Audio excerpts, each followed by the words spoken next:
अस्सलाम वालेकुम everybody, this is Sikandar time financial. I hope you guys are doing fine and learning with this channel को subscribe कर लीजिएगा, साथ में बेल आइकन भी प्रेस कर दीजिएगा since this is time sensitive content.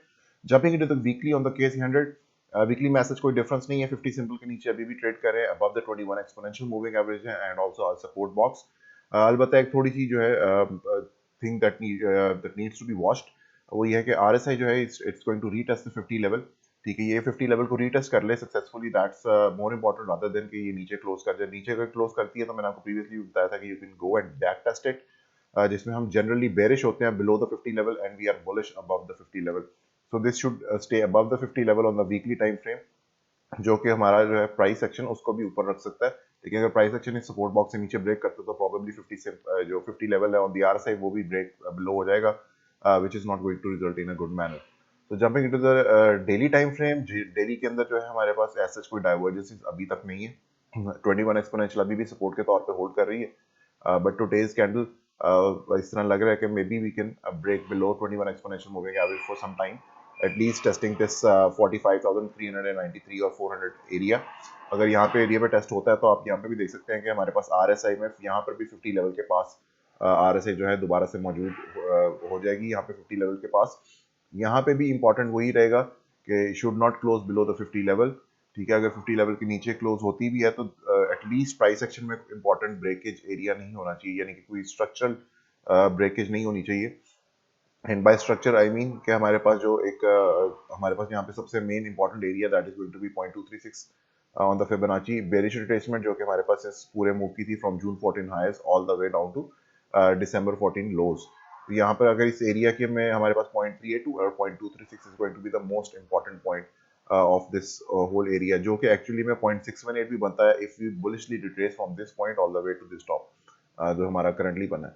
Hourly में मैंने आपको कल भी बताया था कि हमारे पास जो मेन चीज़ होगी देखने की वो ये होगी कि अगर आप के पास प्राइस एक्शन ऊपर की तरफ जाता है तो हमारे पास ये एरिया रेजिस्टेंस के तौर पे एक्ट नहीं करना चाहिए।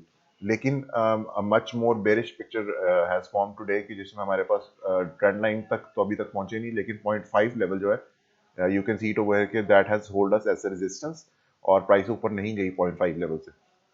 So which is actually showing some weakness of the participants in the market, or obviously that is being fueled by the uncertainty that is there, the geopolitical conditions that we have around us.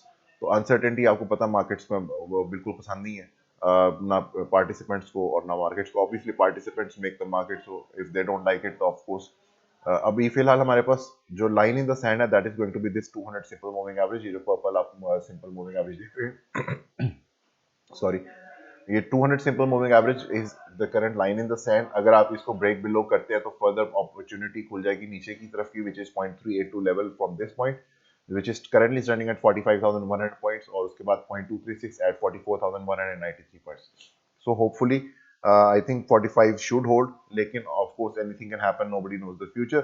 यहाँ पे अब अगर आपके पास as soon as possible move नहीं आता 0.5 level के ऊपर, which is at 45,847, इसके ऊपर अगर आपके पास फॉरी सस्टेन्ड मूव ऊपर नहीं आता along with the 50 simple moving average, इसके ऊपर क्लोजेस नहीं मिलते, तो यस फर्दर कंटिन्यूएशन जो है वो डाउन साइड की तरफ आनी जाएगी। क्यों आएगी? क्योंकि हमारे पास जो मूविंग एवरेजेस है वो डिक्लाइनिंग पोस्चर अपना गेन करती जाएंगी, और मैं आपको हमेशा बताता हूँ कि मूविंग एवरेजेस जो है उनका बिहेवियर ज्यादा इंपॉर्टेंट होता है रादर देन द नंबर।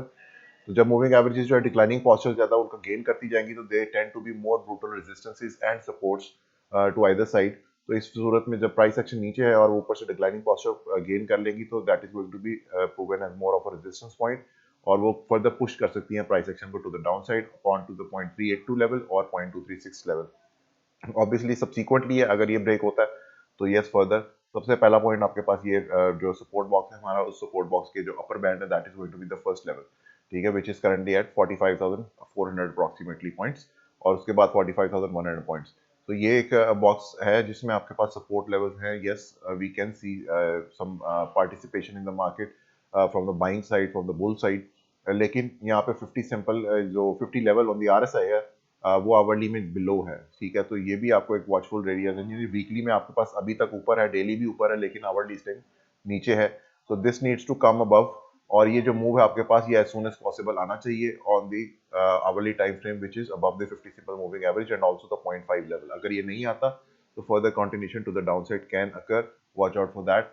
और अभी फिलहाल हमारे पास डाइवर्जेंसेस नहीं है, लेकिन मैं आपको एक दफ़ा फिर से रिमाइंड करवाता जाऊँ कि आपकी आरएसआई जो आपका लास्ट लोकल लो है वो यहाँ पर मौजूद है, ठीक है, और आपके पास इस वक्त जो आरएसआई है वो इस लो से नीचे मौजूद है, ठीक है। ऑल्दो डिफरेंस बहुत थोड़ा रह चुका हुआ है, लेकिन स्टिल देन अगेन अगर ये प्राइस एक्शन नीचे आता है और एक लोकल लो बनता है which is above this one, ठीक है, तो आपके पास जो मौके पे हिडन बुलिश डाइवर्जेंस ट्रिगर रहेगी जब तक आप इससे ऊपर लोकल लो बनाते रहेंगे ऑन दी आवरली।